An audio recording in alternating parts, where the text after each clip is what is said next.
think about truly the power that data presents to an organization. It should be one of the most vital roles to any company around the world. Jordan is just a pioneer and a thought leader in data literacy and all things data. So we're very lucky to have Jordan join the podcast, and we're going to talk a lot about data and analytics. And Jordan is here to have a really engaging conversation. So Jordan, welcome to the podcast. Awesome. Thanks for having me, Dave. I love working with AtScale. You, Ravit, who's helping us behind the scenes here. Absolutely. My pleasure. And I'm grateful for the chance to chat today. And I love your title, Chief Nerd. Absolutely. And that's sort of like, it leads me into my first question, Jordan. So can you tell the listeners a little bit about sort of yourself and how you got to where you are today? Yeah, it is such an interesting journey with data literacy. So personally, myself, married man, 5 children, 2 dogs, and a bunny. So if you ever come to our house, just expect a lot of fun and chaos. Little background on my hair today. I actually enjoy having a shaved head. So this will tell people kind of where I sit with myself, though. Yesterday, my company, this week was like corporate meetings. We had activities and whatever all week. Today's Friday, so it was Monday through Thursday. And yesterday we had a scavenger hunt where we give back to the community where our office is located. So we did stuff like bought a stranger lunch, gave a homeless person a meal, and you got points. And one of the things you could do to get points was have a mohawk or give your team member a mohawk. So we shaved a mohawk into my hair, and then we shaved my head for even more points. And for me, it wasn't a problem. Except for one thing, my son, he had never had his hair cut before. And he had like ends trimmed and stuff, but he's almost 6, long curly hair. And I cut my hair with him. I was worried he might be a little upset. But anyway, so that hopefully tells people about my personality. I do enjoy having fun. But let me talk now about the data stuff, which is why we're here. I was working at American Express at the time. This is a few years ago now. Democratization of data was happening. We had an internal BI tool, and they were trying to migrate us to Tableau. And I would travel back to American Express's headquarters multiple times a year, talk to the group that I worked with, train them on the dashboards. But the problem with training on dashboards, and it's probably still this way in a lot of ways, was we would train where to point and click. That doesn't train people how to use data. That's a different thing, right? And so what we ended up doing was I had an idea, and it was literally, teach basic statistics. I created, I think, a plan to a degree. It wasn't fully fettered. Presented it to my EVP, and she said no. And she just said, they're not ready for that, maybe in the future. And it was, I think at that point, just status quo, do what you're doing. I didn't know that I was stumbling probably at that. That's probably, I've said it for a long time, but that's, where I'm stumbling upon, or I didn't realize what I was thinking of. Mm-hmm. And then in 2016, that was maybe the 2014, 2015, maybe the end of 2014. For some reason, I have January 2015 possibly is when that happened. So then in 2016, Click hired me into what was essentially, I don't know if Kevin Hannigan, huge salute to him, still a friend of mine, hired me and had an idea, I think like I did, to teach analytics to everybody. And it was a product agnostic thing. And so that's where I started building. June 2016 is when I was hired. I think it was February or March 2017. She might have been the sole author on it, but Valerie Logan, huge shout out to her, did an article for Gartner about data literacy. I don't think she had any idea that I was building it. We didn't necessarily call it only data literacy or whatever we called it. And eventually we landed on it thanks to her. She was like, just land on a name and go. And from there, it's just blown up. If you had asked me, Dave, where in the world I would have been with data literacy, we were just talking before we started recording about some travel that possible this year and traveled the world on this, spoken to companies all over the world, spoke to the United Nations. It blows me away. And I love it. Like Chief Nerd is more than fitting. I have a license plate, by the way, that says Chief Nerd, but I love it. Data and analytics to me is power. It's amazing, but they're tools, and we do need to view that as in their proper place. We have tools all over the place to empower us, and I think that that's what data and analytics does, is it can help empower us, but we definitely need the skills and confidence to be able to do that. Yeah, that's what when I got to know a little bit about data literacy, and a lot of it's driven by the stuff that you've produced and written. What I loved about it is it's about the people side. We've always look. I'm a technologist, right? I write code. I still write code. I love writing code, but it's not about the tools and the technology. It's we really sort of underinvested when it came to people. So just you can put the tools in front of them, but if they don't know what to use or how to use them, or even understand what they're trying to achieve, then it's not you're not going to get the ROI that you're really seeking.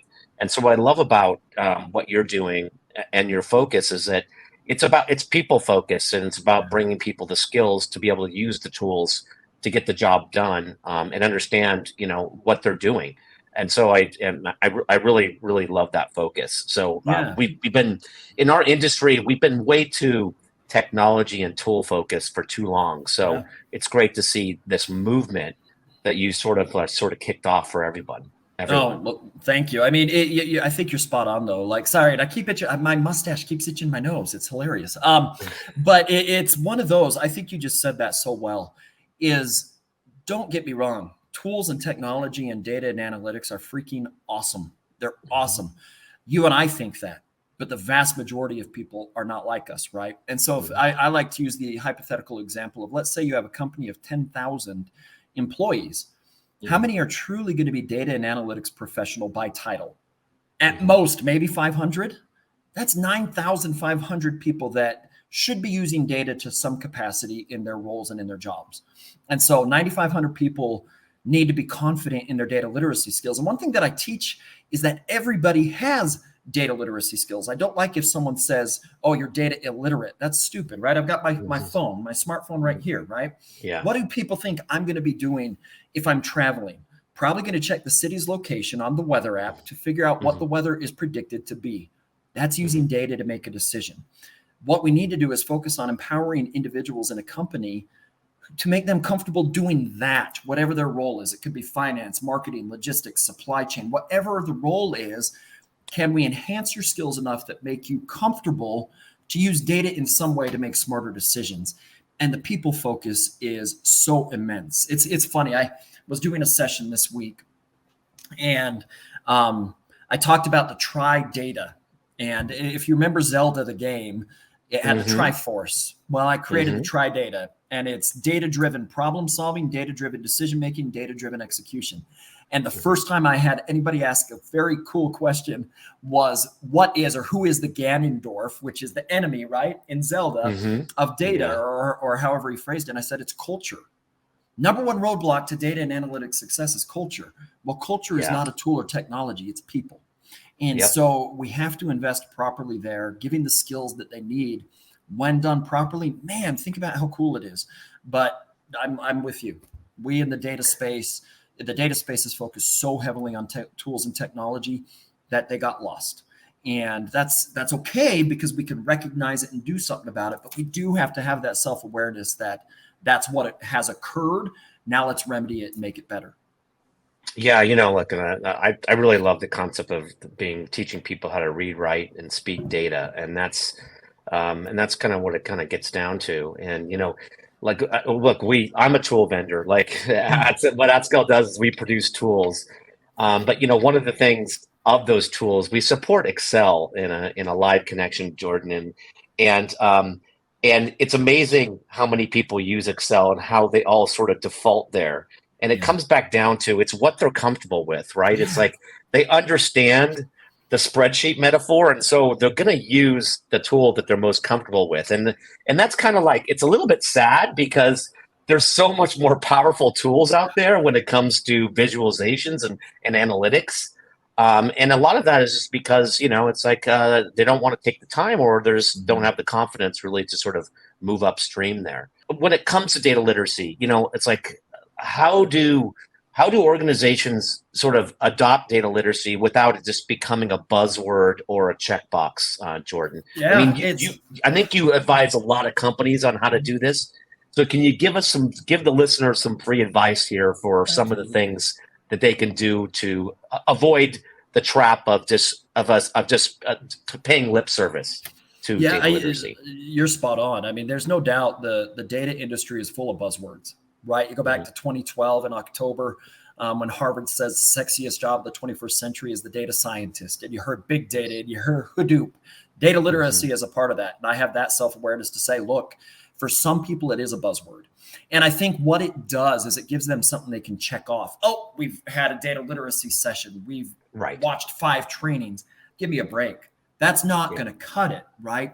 Yeah. And so talking about Excel, bringing in Viz, all of that, the first tip I could give is to really help people grow is people have to have a true understanding of what data literacy is, why it matters, and what is its purpose, right? The purpose is not to turn everybody into a data scientist or a data engineer or a data analyst. The purpose is to empower people with comfort. To your point, Excel is something they're comfortable with. So if we just send them a training that says, now you have to do Tableau without really giving them a background. Now you need to use Power BI without giving them the background. And maybe most importantly, without giving them data literacy skills to do stuff, what will they default to? You're going to default to just using charts, Excel, all these things versus let's implement a holistic outlook and strategy around empowering a workforce, right? Getting leadership on board. We have to get leadership to have a very, very good understanding of what data literacy is, what data and analytics is, why do we do this? Not, hey, invest in this tool and that's our data strategy. No, right? It's more to it. So there's an organization that I'm working with right now overseas, and it's really cool because it's a fire and rescue service. And they have come to me and asked for advice, what they can do. And so I'm going to fly there and help them. And what we're looking at is, number one, the first meeting that I think we're going to have is with leadership. Do you really understand this? Not we're investing in this because we hear it. Do you understand it? And if I can make sure they understand that, perfect. Now they understand it. Another area I have to train is the mid-level leadership. There's a group out of Florida. I think they're headquartered in Florida. And the reason I say mid-level leadership is a lot of times with data literacy, here's a big tip for any listener. A lot of times we talk about getting the C-suite or executives on board, and then we focus on the leaders, or not the leaders, the learners, right? It's who's going to participate in the program. There's a massive gap in doing it just like that. And here's why. Who has to lead all the learners? It's not the C-suite. They're the ones investing in it, sharing it, cheerleading it. It's mid-level managers. So we have to train them to understand what data literacy is, why it matters, and we have to train them on how to lead the program. I think this is exactly or part of what Valerie Logan's Data Lodge company does, is it's training people to lead data literacy initiatives in their organization, if I'm not mistaken, right? You have to train that mid-level. And so I think a lot of times what we see is leadership says, yeah, here's some budget, go with data literacy. And then companies have their HR group or their learning and development invest in a program. If the leaders are not trained, we're going to run into problems. And so then finally, another thing, and then we can go on to other questions, but we need to assess people where they are. We're not trying to turn them into data analysts, data scientists, engineers. I don't need you to learn Python code. I don't need you to do those things.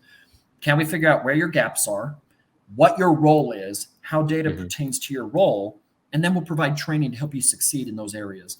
Versus everybody has a one-stop shop. This is what you're learning. You're going through 2 8-hour days of a workshop. Okay, they might learn a couple things, but does that mean they can implement it after? No. So assess prescriptive learning paths that take you after that. So we make them comfortable with reading, working with, speaking the language of data. So Jordan, like these mid-level managers and executives, they have day jobs, right? So they're busy. Yep. So how do you create the motivation to actually get this done? In other words, it's so what's the motivation for those mid-level managers to actually push it down and promote data literacy in their organizations? It needs to truly become a holistic part of the overall business strategy, because they're not going to sit there and say, if a senior leader has a different marketing program that they're putting into place, those managers in marketing are not going to be like, I've got a day job. It is their job. And so leadership needs to invest in this in such a way that makes it, this is kind of the first time I've ever said it this way, I think, but that it is a part of what they do. It is not a secondary thing. And so one of the things that I talk about is, if you need leadership to get on board, I fully love having evangelists in the companies trying to go to leadership and make it happen. The problem with that is you're in the company. And so it's, I think, harder. Bring in an outside expert to talk. I do this, right? And this is not necessarily self-promotion to get me invited. It is literally bring in someone outside of your company to do this. I've got a retail company I'm speaking with at the end of the month of February, who they have an internal data summit. I'm the only external speaker coming, and they're all internal. And I think that's awesome if you're talking about internal initiatives and things like that. What we need is to have an outside voice, go to the leaders and say, look, this is what matters. Here's why. And then bring use cases and studies along. While I was at Click, we launched the Data Literacy Index that talks about the financial value, or the ROI, if you will, of data literacy. It's one thing for me to go in there and say, hey, this matters. If you're an executive, what are some of the questions you're going to ask? You're an executive, Dave. You're going to want to know, what is my ROI? What is this going to do for us? Oh, here you go. Here's your study. Here's the skills gap. And then I think there is this intangible stuff. If I'm a mid-level manager, some of us probably want to become an executive and move up. Doesn't it intuitively just make sense that if you are better at using data, you're going to make smarter decisions? We're not trying to get rid of the human element. I don't want to get rid of anybody's gut feel, intuition, ideas. I just want to combine them with the data. That's what I teach. If you're a mid-level manager, you want to do better at your job. Are there things that bother you in your job you don't want to do anymore? Analyze them with the data and see if you even have to do it. And so there are these intangible, intuitive things that people can take on that help you just do your job better. Like I've asked before, if I'm speaking in an engagement, how many of you do not have a busy job? Don't raise your hands, right? I joke, because if your boss is with you, you don't want to show them you don't think you have a busy job. And the reality is, name one person who says they do not have a lot to do. What if we can give you a skill that will empower you to prioritize, to understand how to do those things better? Does it take investment? Yes. But we have so much time. Like I get frustrated. It's like a soapbox for me when people say I don't have time. There are 1,440 minutes in a day. I guarantee I can find you some time. We just get distracted, right? Myself included. Everybody does. So sorry, I'm kind of all over on this because there's so many pieces to it, right? And that's, I think full mindset. And that's actually a little hint to where my fourth book will go around the mindset for data and analytics matters so much. And can we create the right mindset for executives, mid-level learners, mid-level leaders, for the learners, and the culture of the organization? One of the keys for me, at least in my career, to sort of keeping people engaged and really driving great retention is that everybody wants to keep learning and know that what they're learning is valuable to their next job if there's going to be a next job. To me, it's like you invest not just in technology or in business, you invest in people, and that will come back to multiple fold. So I love how something like data literacy can really be a tangible takeaway that can really allow people to get much more advanced and much more productive and take those skills and do whatever they want to do with them, whether it's in the company or some other function. But you said it though, Jordan. You said that someone like me is going to ask about, okay, what's the value to the business? So I want to poke on this in just a minute for a second. So ROI, how do you measure the impact of a more data literate organization? How do you do? I mean, I know that's a tough question, but what are some of the things that you've seen that sort of have worked, Jordan, from that perspective? The first thing I would say is to Google, click Data Literacy Index to any listener and study the study that was done. Because you're exactly right. This is a very interesting thing to me, right? And I'm dealing with it at my company. I was brought to my company to be essentially like a chief data officer, a head of data and analytics. And my directive, 3 months into my gig, was we have a new product coming. That's where my focus was, like 99% of my time. In fact, I think I frustrated internal people because I would have to tell them, based on the directive I'm given from my boss, who is the CTO, nope, you're not, I can't do much there, or we're not supposed to. And gratefully, my boss takes the bullet on that and says, no, that's what I told him to say. But when you're building that out, right, there's that new product didn't have customers, it didn't have things. Now we have stuff hidden, and now we can provide value. Mm-hmm. But you bring up such an interesting point, because if you think about data and analytics, like, let me take it on a different way. How do we measure the impact of PowerPoint? Right? Yeah. How do you measure that? But it's everywhere. I don't know. I don't know. Exactly right. And so, but it's used all over the place to convey information that absolutely has a direct impact on the business.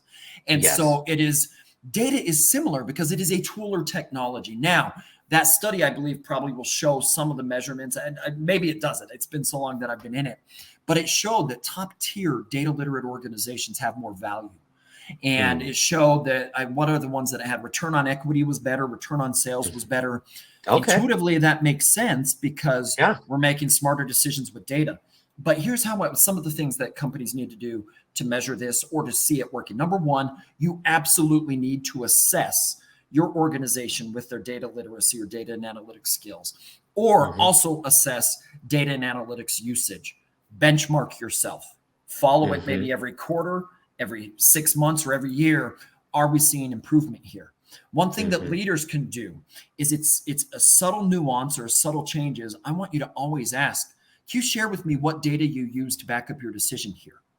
And I think that is such a subtle thing that leaders can do, because if they come at me and they're wishy-washy or things like that, I might go right back at them and say, you can't be wishy-washy on this. Would you please go back and find me some data to do this? Now, sometimes I get it. We're put on a rope. It's got to be quick and all of that. But think about being proactive versus reactive. So much of what we do in business is a reactive thing. Data and analytics, especially when we get to predictive and prescriptive analytics, the third and fourth levels, if I can call them that should be the data showing us what we could or should be doing. How many companies are good at predictive and prescriptive analytics? I can't name one that is really fully good. I get there are companies like an Amazon or a Netflix, these different companies that use data, but holistically, not so sure. And so, but that one is such a subtle nuance. Show me the data that you used on this. I love that. It's just asking the question. I mean, that's just a change in behavior that is going to induce the right kind of the right kind of response, right? Yeah. And it's as simple as that. That's a great takeaway. And really the CTO of Click told me something, and I salute.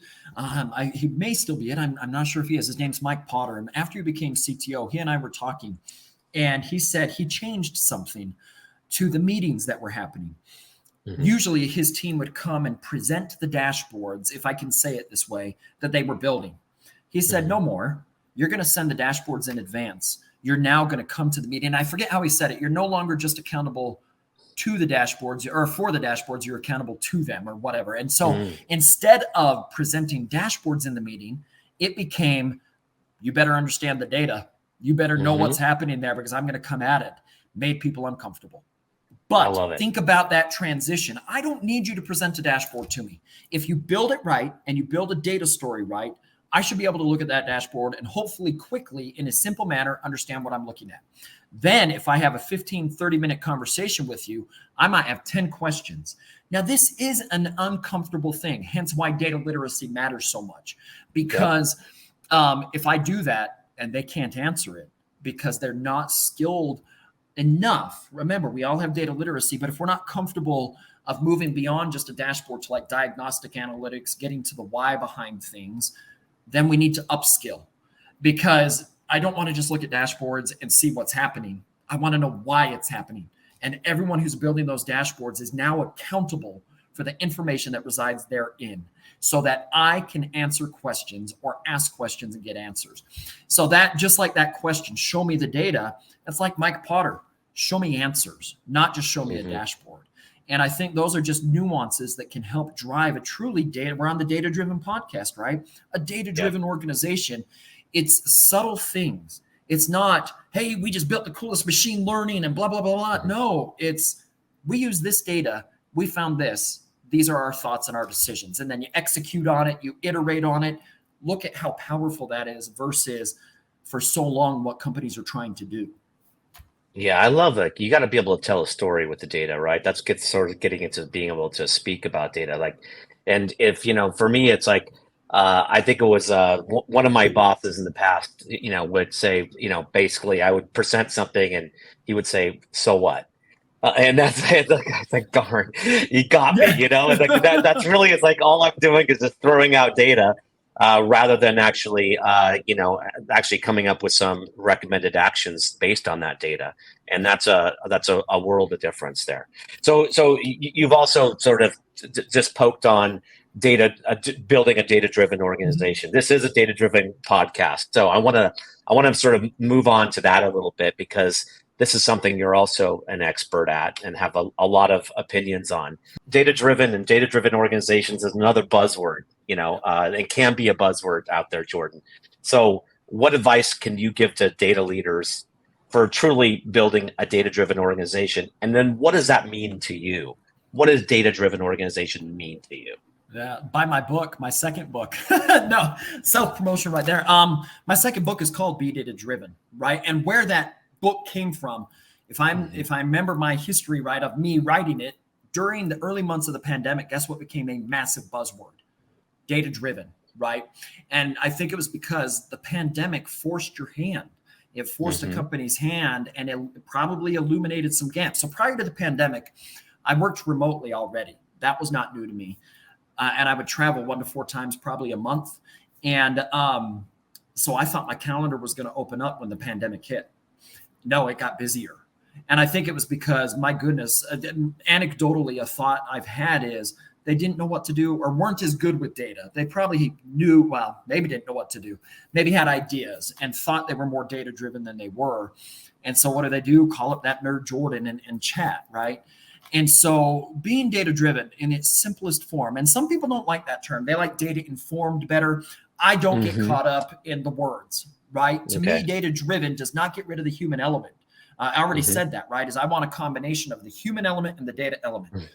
Yep. What data driven means is an organization uses data to better itself, to obtain or achieve its objectives.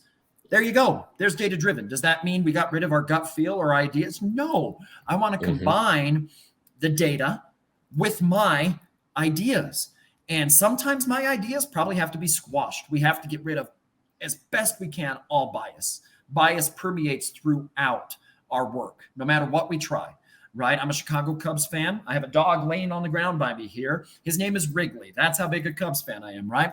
So when I talk baseball, hopefully I can get rid of bias around my love for the Chicago Cubs. If we're on projects at work and the data shows us that our project is not what it should be, don't hold on to it, please. Understand the data and do it. So being data driven is creating that culture and utilizing data and analytics as those tools, which is what they are, and the technology, it's another tool to just help us meet our business goals and objectives. Great book out there. I don't have it sitting. It's by Simon Asplin Taylor, if I said his last name right.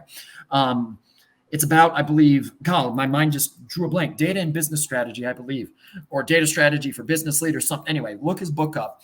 And I did a master class with him, and that's basically, I'm going to mess up his wording. It's like meeting business objectives. Anyway, I'm screwing everything up here. That might not have been exactly how he said it, but that's what I want us to think of.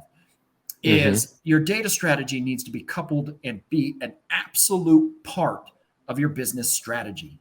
Don't create it over here in its isolation. And no offense to a lot of companies, they probably don't have good data strategies. I hate to say it that way, but they don't. They stink. And go ahead. I see you got an idea there. Yeah, Jordan, from that perspective, right? It's like it is about building a data culture. So, why is it that it's when you talk about business strategy, you talk about the C-suite? Do you need to have a chief data officer at the table to make sure that data and analytics gets considered as part of the data strategy, or what are some of the things you've seen work in terms of making sure that people are you truly building at the right culture and building a data-driven organization from the top down? Unequivocally, the answer is yes. You need a chief data officer that sits at the table, not is left to the side. They need to be a part of the conversations around strategy and stuff. In fact, I think it might have been right before we logged into this or around that time, I saw a LinkedIn post that was, I wonder if I still have it up. Let me quickly see. I don't want to block things. I don't know if I have it up. That was basically like if you pay a chief data officer X salary, is that Mhm. right? Or does that mean you're invested right or something? And it was a low salary. My answer was like, no, exclamation point, done, period, end of my comment.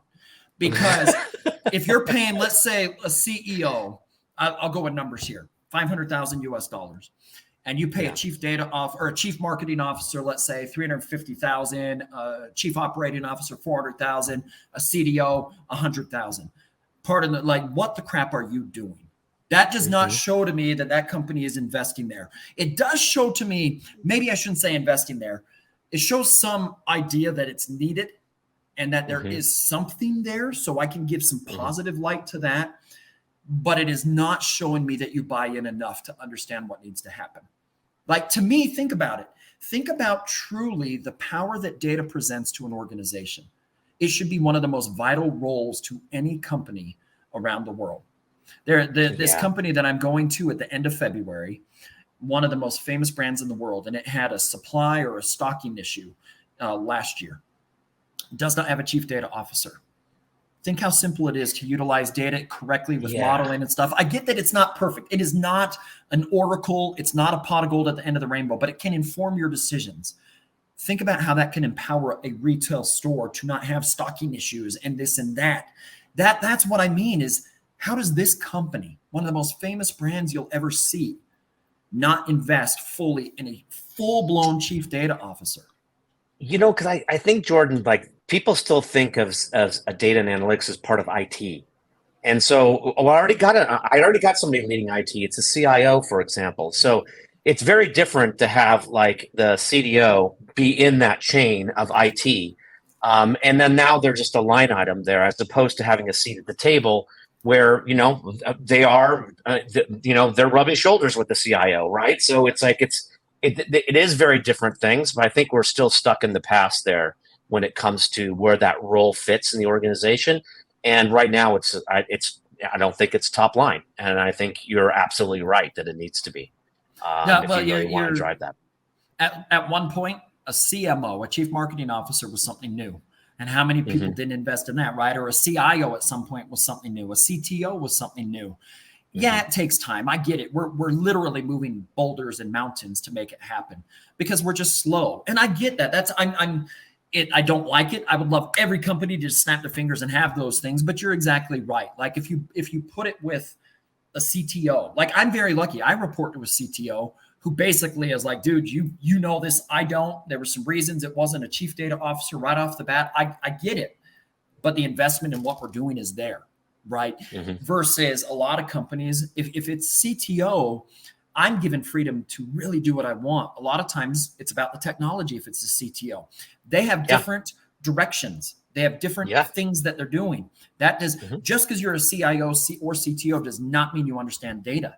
And so that's where it's this, as you can tell, I'm kind of passionate about things. It's one of those where a little bit, just a little. And gratefully, I have a voice to say it, right? And it's one of those that I wish we could snap our fingers, and it's tough. I do see shifting. I do too. The evolution is happening, and that's good. But here's the thing. We live in such a fast-paced world. Will it catch up to where it needs to be fast enough, or will it be surpassed? I'm not blind to the fact that certain things can occur that make some. Think of ChatGPT and what that is doing to the world right now. It is literally probably going to revolutionize things because Microsoft has invested heavily. If you don't think Google's going to be doing stuff and other players are going to do stuff, we're altering it. And so this is where data literacy has such a cool place. ChatGPT can spit out all this information, can write an essay for you, etc. What if you still don't understand data? At that point, you might not need to build the visualization. Maybe AI will do it for you.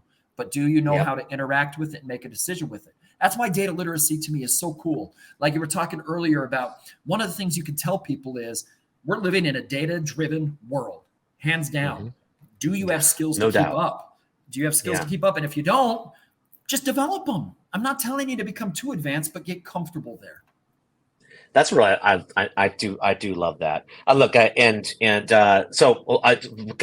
Jordan, we could continue to talk for another hour here. Yes.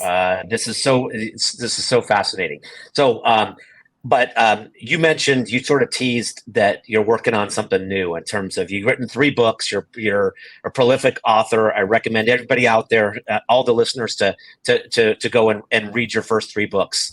So what can you give us a little teaser? What do you got in the works, Jordan? Yeah. So, well, I'll give 2 teasers because book 3 is not published yet. It comes out. Okay. I think it's scheduled to be June of this year.